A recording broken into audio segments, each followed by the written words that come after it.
Dans cette vidéo, nous allons corriger la méthode 2 du chapitre 6 sur les suites. Donc on considère la suite un définie par u0 égale à 1,8 et pour tout entier naturel n par un plus 1 égale à 2 sur 3 moins un. À la première question, on a introduit la fonction f définie par f de x égale à 2 sur 3 moins x et on souhaite étudier les variations de cette fonction f donc sur l'intervalle 1, 2. Donc pour étudier les variations d'une fonction, eh bien, on va d'abord donner son domaine de définition et ensuite on va calculer sa dérivée. Donc ici, f de x c'est égal à 2 sur 3 moins x. Donc directement, cette fonction, elle est définie sur R privé de 3 pour que le dénominateur donc, ne s'annule pas.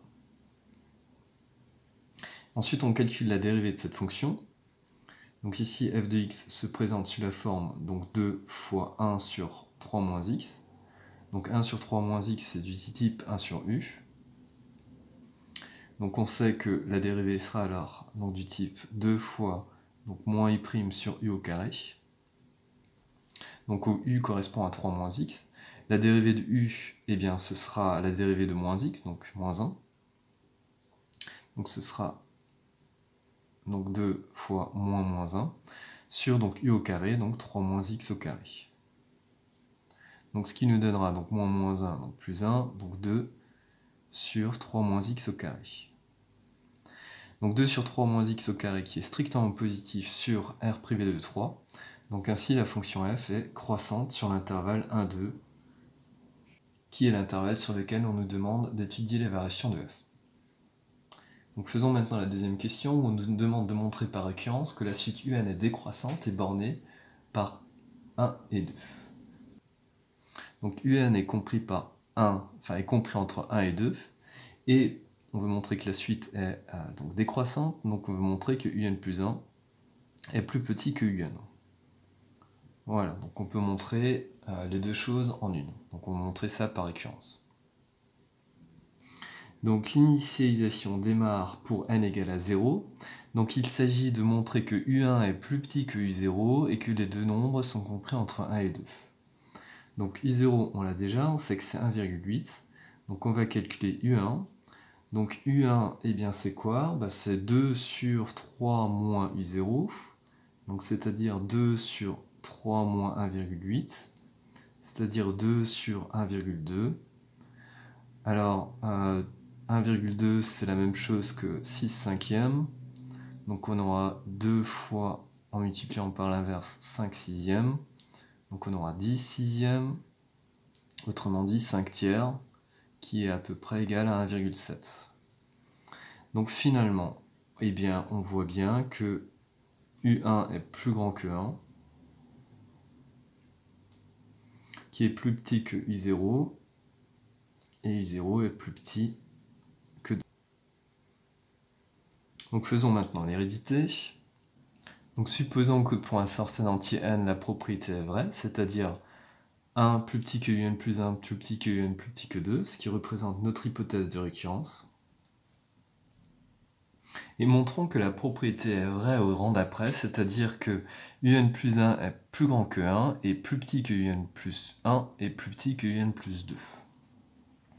Donc pour cela, on part de ce qu'on sait, on part de l'hypothèse de récurrence, et on applique la fonction f qui est croissante d'après la question précédente.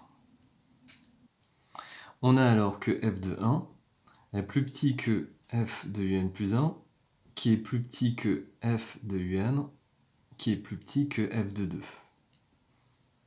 Donc les inégalités sont conservées car la fonction f est croissante sur cet intervalle. Sinon, on aurait changé le sens des inégalités.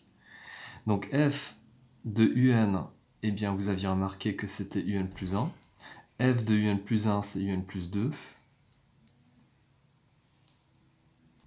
Et si on calcule à part f de 1 et f de 2, et donc là, on a bien démontré l'hérédité. Donc il nous reste à faire la conclusion de récurrence. Donc ici, je la ferai à l'oral. Donc la propriété est vraie au rang n égale à 0 et héréditaire à partir de ce rang, donc pour tout entier n. Donc un plus 1 est plus grand que 1, plus petit que un et plus petit que 2. Avec cette question, on peut conclure quant à la convergence de la suite un. Donc d'après ce qu'on vient de voir, la suite un est décroissante. Donc elle décroît et elle est minorée donc par 1. Donc d'après un théorème vu en cours, donc qui est le théorème de la convergence monotone, donc la suite est convergente. Donc la suite est convergente, mais on ne sait pas encore vers quelle valeur elle converge. On sait que cette valeur est a priori comprise entre 1 et 2, mais on ne connaît pas sa valeur. Donc on va maintenant à la question 4, déterminer la limite de cette suite UN.